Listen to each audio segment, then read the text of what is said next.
Darren Moore thought he bought peace and solitude when he purchased the cabin until Janine Feldman saw his guest step inside and called 911 without hesitation. What followed was not a misunderstanding, but the start of a twisted obsession that turned one woman's past into another man's nightmare. Darren Moore had always wanted a place to escape. Not a beach house or some luxury condo, but something quiet. A place with creaky wooden floors, no internet, and the sound of wind through pine trees instead of traffic. When he found the old cabin at the edge of Pinecrest Estates, it felt perfect. It sat slightly elevated off a gravel road, hugged by trees, far enough from town to be peaceful but not so remote that it felt unsafe. He closed the deal quickly, almost impulsively. It wasn't just a property, it was supposed to be his reset. He didn't realize was that the lines between private ownership and neighborhood control in Pinecrests weren't as simple as they looked on paper. The cabin, once a standalone property with no ties to the nearby development, had recently been roped into a growing homeowners association. It wasn't mentioned during the sale, not explicitly. The HOA's latest boundary changes had been quietly pushed through, and properties like Darren's were suddenly under watch, whether they wanted to be or not. His first few weekends there were uneventful. He brought tools, cleaned up the dusty interior, and made minor repairs. Occasionally he brought a friend or two along. They grilled, played cards, and sat by the fire. It all seemed harmless, peaceful, even. He didn't meet any neighbors, and no one came by, at least, not until mid-February. That was a cold morning. The trees were still bare, and frost clung to the cabin windows. Darren had just arrived with an old friend, Maria, planning a two-day escape from city life. As he pulled into the driveway, he noticed a white SUV parked awkwardly across the gravel road. It didn't block his entrance, but it was close. Too close. Inside the vehicle was a woman, staring straight at the cabin. She didn't wave or acknowledge him, just sat behind the wheel, motionless. He paused for a second, then shrugged it off. Probably someone who lived nearby, curious about new faces. The SUV eventually drove off. Darren and Maria spent the weekend cooking, hiking nearby trails, and enjoying the quiet. When they left Sunday evening, Darren noticed the SUV again, parked farther up the road, angled just enough to see the cabin's front porch. On Wednesday, a neatly folded envelope appeared taped to the cabin's door. The paper had a formal tone, and a printed HOA letterhead, though it looked like it had been designed by someone using free clip art. The letter welcomed Darren to the Pinecrest Extended Residential Community and included a short list of initial compliance notes. One bullet point stood out: recent observation of multiple guests. Residents are required to report all visitors via the HOA portal prior to arrival. There was no portal mentioned in any documents Darren received during the sale. There had been no warning about the HOA's reach. He rechecked his deed, mortgage paperwork, and the county property database. Everything confirmed the same thing: his lot had historically been separate. Somehow, things had changed without explanation. The next weekend he visited again. This time alone. Another envelope was waiting on the porch. This one was less polite. Ongoing violations may result in further review, it warned. It accused him of non-compliance with residential guest tracking policies, and referenced a section 19.4 of the bylaws that he couldn't find in any public record. The letter was unsigned, but the envelope had the same generic HOA return address. Now uneasy, Darren started to pay more attention. He noticed subtle changes. The cabin's mailbox had a fresh scrape, like someone had forced it open and closed it hastily. A small wooden post was driven into the ground at the edge of his property line, with a faint white ribbon tied around it. He didn't put it there. On his way out that Sunday, he spotted the white SUV again parked just out of sight behind a bend in the road. Inside was the same woman, staring again. That night, Darren stayed awake thinking about it. He wasn't afraid, not yet, but the idea that someone thought they had the right to monitor him in a place that was supposed to be his refuge had crawled under his skin. He began to wonder what else might happen if he didn't play by their rules. The cabin hadn't just come with pine trees and peace, it came with eyes. And someone nearby had no plans to blink. Darren didn't respond to the letter. He wasn't sure how to. There was no phone number, no name, and no official documentation that proved the HOA had any real authority over his cabin. He figured ignoring them would make them go away. But the next time he arrived at the property, things escalated. A new notice was nailed to a wooden post driven into the edge of his driveway. It had a red stamp across the top that read "Second Notice." The accusation was different this time. According to the HOA, Darren was harboring unregistered individuals and was in breach of neighborhood security protocols. It sounded more like something from a police report than a homeowners association. The letter once again referenced Section 19.4, a mysterious rule he could never find. Beneath the printed text was a handwritten note: "Final warning before incident report is filed." Darren stood in the gravel for a moment, the letter fluttering in his hand, trying to make sense of the tone. It wasn't just bureaucratic, it felt personal, targeted. The phrasing made it seem like someone had been watching closely, like they knew exactly when he was at the cabin and who was with him. A quiet, familiar sense of being observed sank into his stomach. He started taking photos of the letters, the post, the surroundings. If things got worse, he wanted evidence. The idea of a conflict with the HOA felt ridiculous, almost petty, but something about this wasn't typical. It didn't feel like a rule enforcement issue, it felt like someone was trying to scare him off. Darren went back to the documents from the purchase. No mention of HOA jurisdiction over his property existed. He called the real estate agent who sold him the cabin, who admitted that there had been some chatter about Pinecrest expanding its boundaries, but nothing official at the time of the sale. She sounded surprised that he was receiving letters.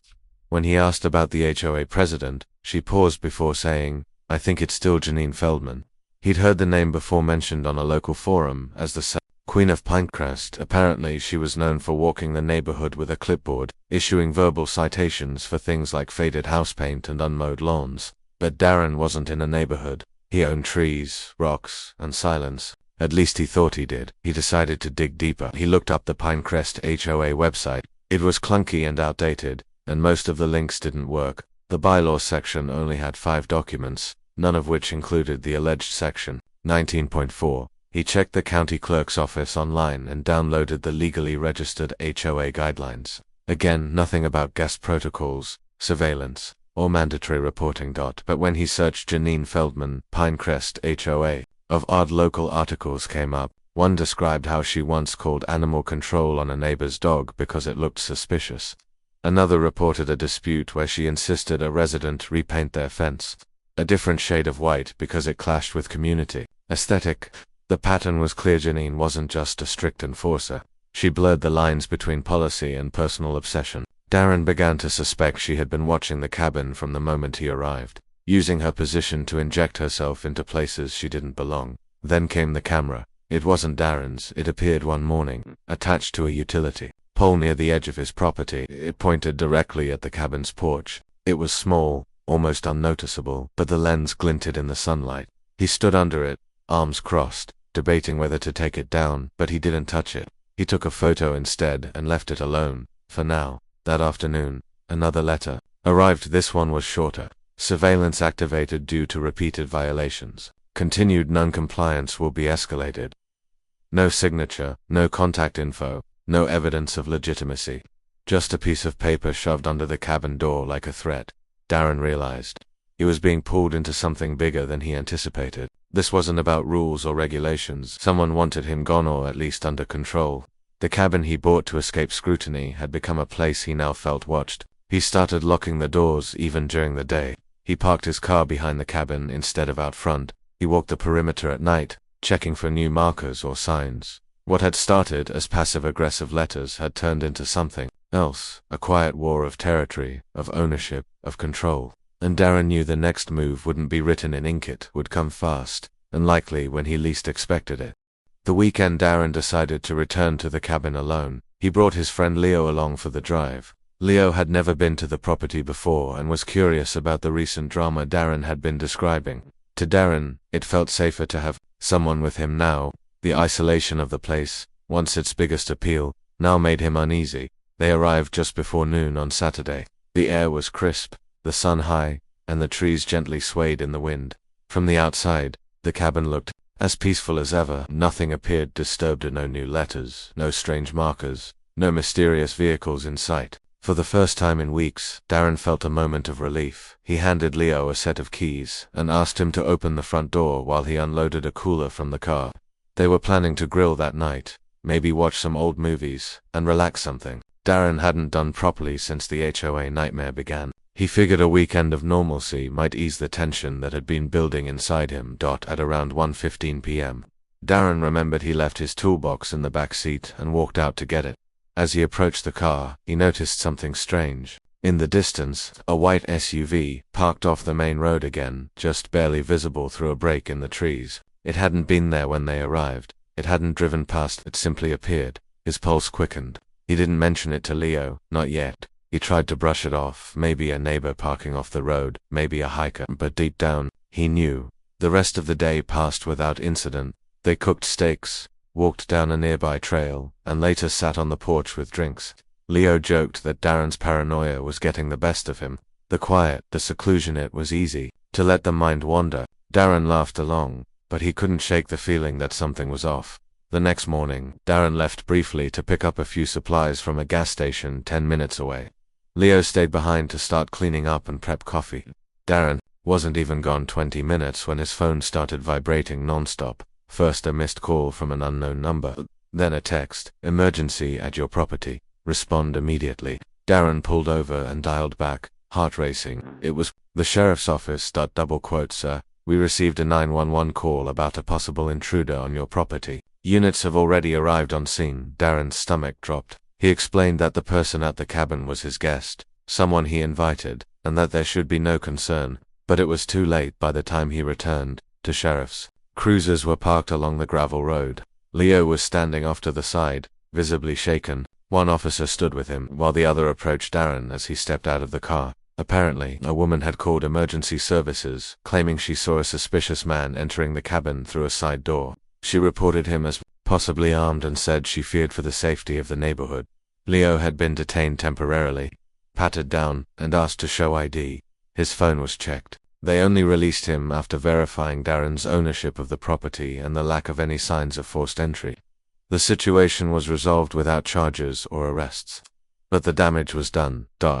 As the officers drove away, Darren looked around and saw the white SUV again. This time, it wasn't hiding. It was parked just up the hill, facing the cabin like always. In the driver's seat, Janine Feldman stared back, her face unreadable. She didn't drive off. She didn't speak. She had called 911, not because of danger, but because she saw someone she didn't recognize walk into a cabin she had decided wasn't his to enter. Darren didn't confront her. He didn't go near her. He just stood there, letting the weight of it all settle.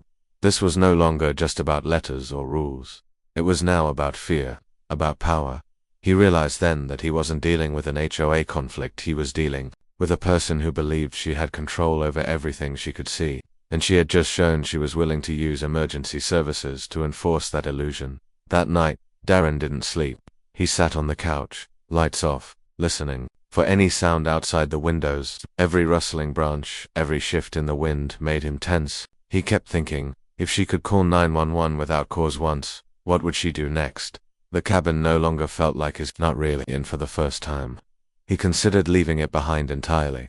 Darren couldn't stop thinking about the 911 call. It replayed in his mind constantly, the flashing lights, Leo's pale face, the silent presence of Janine watching from her SUV like a sentinel. He knew he couldn't go on like this. If Janine was willing to fabricate emergencies, what was next? Accusations of criminal activity, property disputes. He needed proof, something concrete that showed what was happening when he wasn't watching. Next weekend, Darren returned to the cabin with a box of trail cameras. They were small, motion-activated, and camouflaged to blend into the trees. He placed them strategically, one facing the road, another near the edge of the driveway, one on the side of the cabin where the power box was, and one facing the back porch. They weren't obvious, but they'd catch anyone approaching the property, day or night. He spent the weekend in a strange silence, not peaceful, paranoid. He kept the curtains closed, locked the doors, and stayed inside after dark. There were no letters, no visits, no signs of Janine, but he had learned not to trust quiet. It was often the prelude to something worse. He left Sunday evening. He took the memory cards with him. He reviewed the footage at home late into the night. Most of it was normal branches swaying, squirrels darting through leaves, the occasional passing vehicle. But then he found something. At 2:43 a.m. on Thursday morning, one of the cameras caught movement at the edge of the property. A figure appeared slowly along the tree line. The infrared caught her clearly. Janine Feldman. She was alone, holding a flashlight pointed toward the ground. She wore a dark coat, hair pulled back, and held something in her other hand. A clipboard. She didn't come up to the cabin. Instead, she stopped near the porch, less than 15 feet from the door, and stood there. She didn't move for several minutes. She just stared. Then she turned and walked back the way she came, disappearing into the dark. Darren watched the footage 3 more times. It chilled him in a way that the letters and violations hadn't. This wasn't about a boundary dispute or policy enforcement. This was surveillance. She had come to his property in the middle of the night, for no reason, other than to monitor him. He suddenly wondered how many times she had done it before he had cameras, before he knew to look. The following night, another clip. This time, Janine returned with a larger flashlight. She walked the same path, paused again, and then aimed the beam directly at the camera. She seemed to study it. Then, surprisingly, she smiled. It wasn't friendly. It was cold, knowing, like she wanted him to know she had found it. She didn't touch it. She simply turned and left. Darren took the footage to the sheriff's office. He showed them everything: the 911 call report, the trail camera videos, the bizarre violation letters. The deputy on duty reviewed the clips and nodded slowly. He said that unless Janine had broken into the cabin or damaged anything, she technically hadn't committed a crime, but he admitted it was concerning behavior and suggested Darren file a formal complaint. That same day, Darren visited the county records office in person. He requested the original HOA documents registered for Pinecrest Estates. They were thin, nothing in them mentioned Section 19.4, nothing gave the HOA jurisdiction over his property. He asked for clarification on the recent expansion, and the clerk confirmed that Darren's cabin was never formally absorbed into the HAB's boundaries. The entire claim was baseless. Armed with this information, Darren wrote a detailed letter, attaching copies of the county records, the sheriff's report, and still images from the videos. He sent it to the Pinecrest HOA board, certified mail, addressed to each sitting member individually. A week passed, then no reply. Then, out of nowhere, another notice appeared on his cabin door. It was shorter this time, just a single line, handwritten in thick black ink. Surveillance continues. Do not test limits. There was no envelope, no letterhead, no stamp. Darren realized this wasn't coming from an organization anymore. It wasn't official, and it wasn't enforceable. This was personal. This was obsession. Janine had stopped pretending he didn't sleep at the cabin that night. Instead, he packed his things and drove back to the city. For now, it wasn't about peace and quiet anymore. It was about safety. Janine didn't need rules or titles to assert control. She only needed the belief that the property should have been hers, and she acted like it still was. Darren didn't return to the cabin for 3 weeks. Every time he thought about driving back, a sense of dread took over. The image of Janine standing silently at the edge of the woods haunted him. Her quiet stare, the flashlight, the clipboard, it all played in his mind like a loop. He hadn't bought the cabin to live in fear. It was meant to be his escape. Now it felt like a trap he had willingly walked into. But fear turned into frustration, and frustration turned into resolve. He wasn't going to be bullied off his own land. One evening, he opened a new folder on his desktop and started organizing everything. Photos of the letters, screenshots of Janine on the trail cameras, scans of the county property records, and notes from his visit to the sheriff's office. He compiled it into a report: neat, professional, factual. Then he emailed it to the county compliance department, attaching every piece of evidence. In the subject line, he wrote, "Harassment and fraudulent HOA activity at private property. Request for investigation." He didn't expect an immediate response, but 5 days later he got one. The county had launched a quiet inquiry into the HOA's recent activities. They had already received other complaints, though none as detailed as his. Apparently, Janine had been stretching the limits of her role for years, but no one had pushed back hard enough until now. Darren was advised to avoid direct confrontation and allow the process to play out. It would take time, but they assured him it was being taken seriously. Still, Darren didn't feel safe. He began researching private security options, as simple as patrol signs, motion sensors, and alarm systems. He had a company install smart cameras connected directly to his phone. They covered every side of the cabin, the driveway, even the trails behind the trees. Then, one morning, as he checked the live feeds from his phone, he saw it again, a figure near the edge of the woods, not moving, just watching. Read for 12 a.m. He zoomed in. Janine. This time, she wasn't alone. Another figure stood behind her, partially hidden by the trees. A man. Darren couldn't make out his face, but it was clear she wasn't just acting alone anymore. He saved the clip and forwarded it immediately to the investigator handling his case. A few days later, a letter went out to all Pinecrest HOA members. It was formal, printed on county letterhead, and bore the official seal. The county had temporarily suspended all discretionary enforcement powers of the HOA until a full audit could be completed.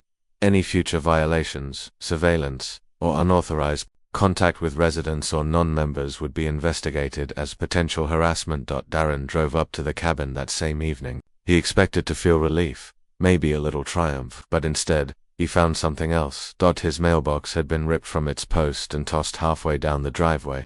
Spray painted in red across the side of the cabin, just beneath a window, were 3 words: "Stay in line." He stood there, staring at the words, his hands clenched. This wasn't about a homeowners association anymore. This was personal, and it had crossed into something darker.